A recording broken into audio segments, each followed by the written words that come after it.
Life can speed by at an alarming rate, but what if you could press a pause button, catch your breath, regroup, and live the life you have always wanted? That is exactly what I did about 10 years ago. I grabbed life by the lemons and started squeezing. Welcome to the lemonade stand of life, folks. Let's go. Hi guys, it's Laura from How to Get Your Shit Together, and I help busy women get organized, get motivated, and get squeezing.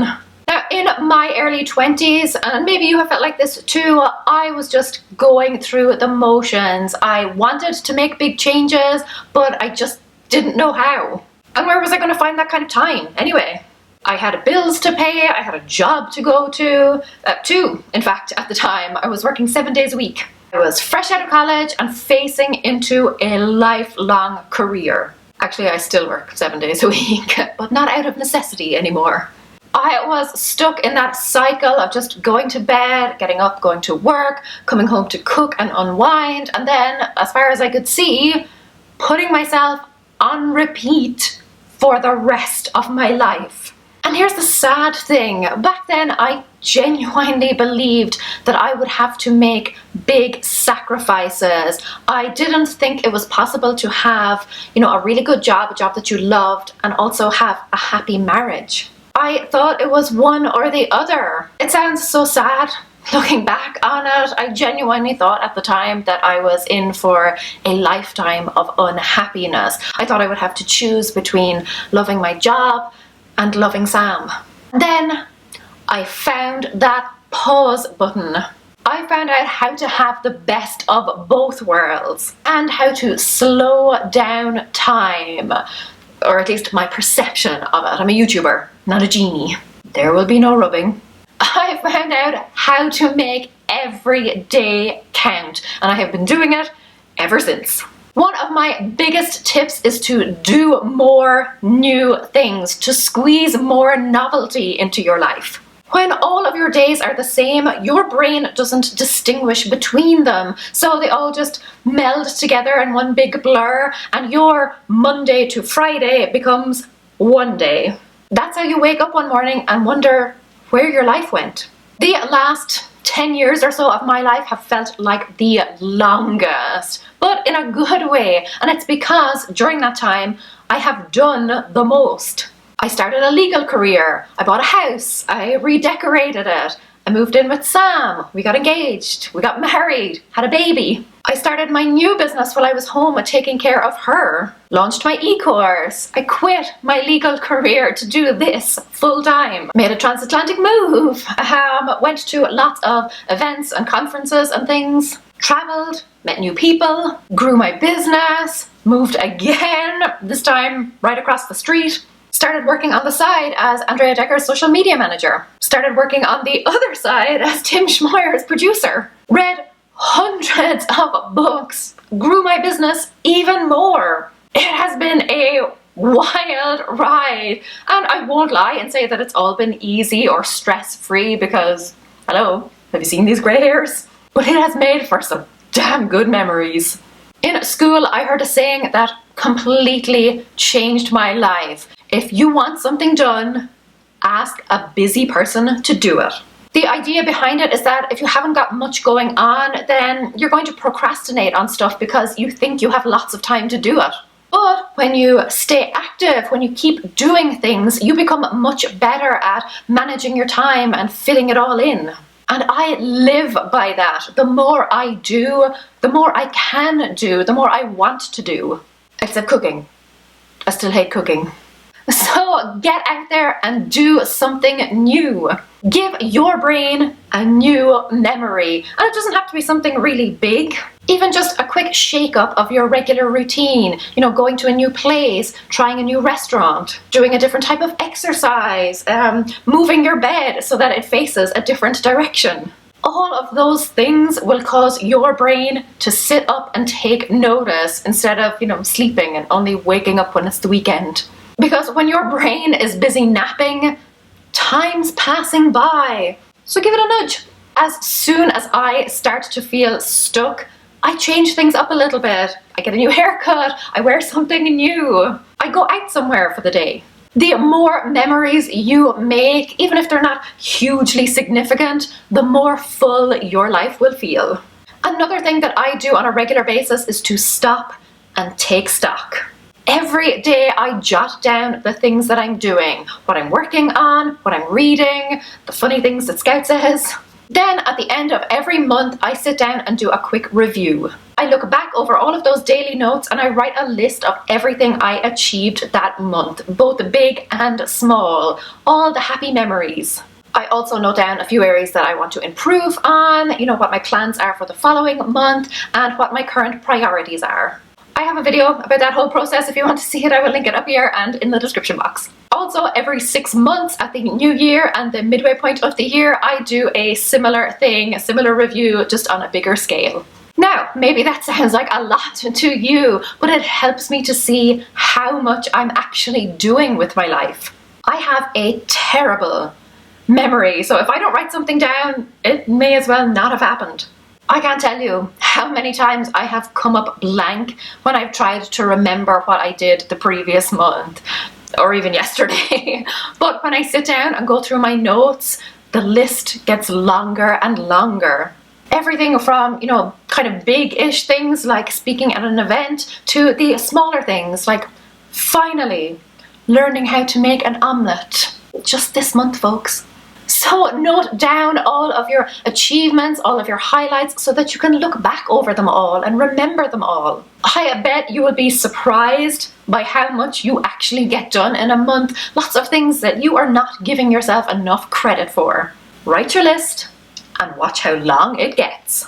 Another reason time seems to zip by is because we're just not paying attention. We're doing that routine stuff that we talked about. We're doing things out of habit. We're on autopilot.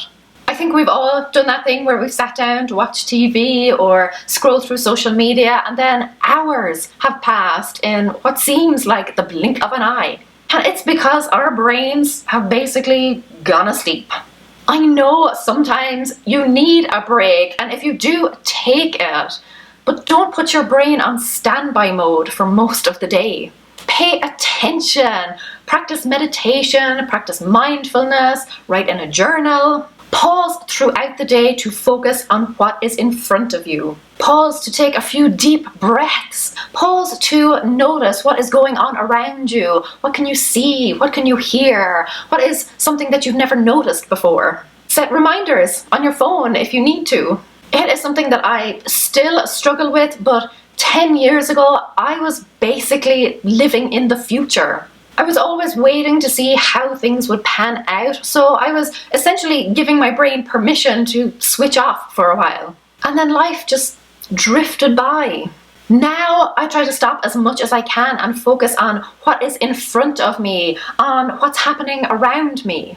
Except what's happening around me right now is snow and ice. But I am not about that frostbite life. So I am bundling up and bravely soldiering on. Another big achievement. Something else I do, and I want to make it a more conscious practice, but it is to count my blessings. I think it is so easy to become complacent and to take things for granted, especially the things that we see and use every day. I try to take a moment on a regular basis to be thankful for something in my life. Every time I hop into a hot shower, every time I curl up in my warm bed, every time I sit down to eat a meal or switch on my laptop, every time I open a brand new notebook. Take a moment every day to think of at least one thing that you are thankful for. Even if you don't change anything else about your life or your routines, suddenly your life will still seem all the richer. Next is to plan and do. We all procrastinate. We all put off the things that we just don't want to face. I have tried to cut that out as much as possible. I think about all the things I want to do. I remind myself why they're important to me. I break them down into small steps. I schedule them in. And then I do the no hesitation, no excuses. It's not always easy, and truthfully, I don't always follow through. Ironically, I procrastinated a lot while prepping for this video, but I am getting so much better through lots and lots of practice. A big mantra of mine, and I've mentioned it here before, is do it anyway. When that little voice pops up inside your head and it says, oh, but your bed is so warm and inviting, or I don't think skipping it this one time will make much of a difference, I do it anyway. I just take one small step. I pull on my running shoes, I get out all the ingredients, I write one sentence. And once I have built up that tiny little bit of momentum, it's easier to keep going. I also set timers, like, okay, you just have to do this thing for 5 minutes, and then if you want to, you can quit. That's it. It's like trying to get my daughter to eat her vegetables. I'm like, just 3 more bites. We never really grow up, do we? It is about overcoming that initial hurdle and then seeing that, well, this actually isn't so bad after all. So start super small and set a timer. And what is even better is if you can tie all of those tips together.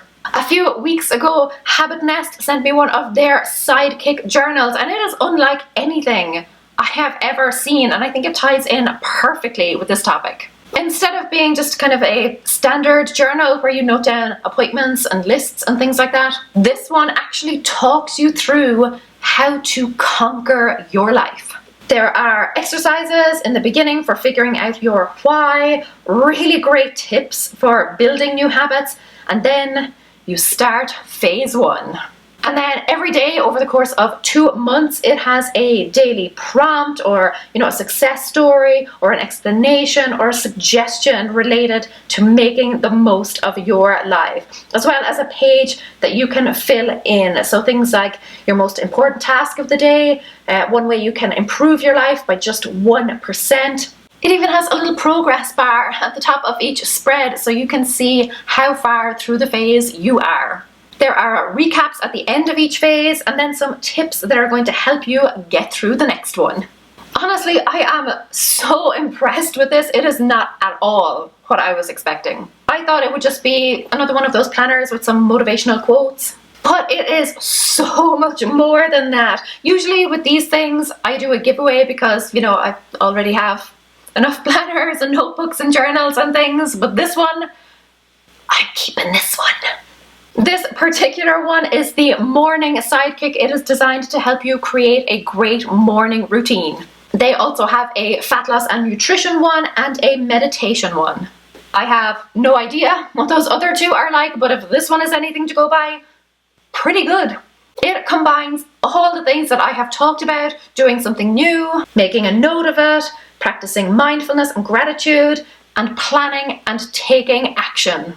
They are $29, but you can also get a PDF only version for about $23. And I have a coupon code for 25% off. I will pop that and a link to all of them in the description box below. Their site also says that they have a 50-year refund guarantee. I genuinely think these are excellent, and I'm even considering buying a few as gifts. 10 years ago, I pulled myself out of my slump and I started being much more proactive about my life. I started reading more, learning more, going to new places, meeting new people, and writing it all down. And here I am, a decade later, feeling like I have lived 5 lives. And I'm only just getting started. If you are looking for more videos like this, I have a playlist that will help give you a bit of a kick up the arse. Hop on over to that and get yourself all fired up to live a full life. Until then, Cura Mila Mahagwith, agus figure me ship shikalua. Slán.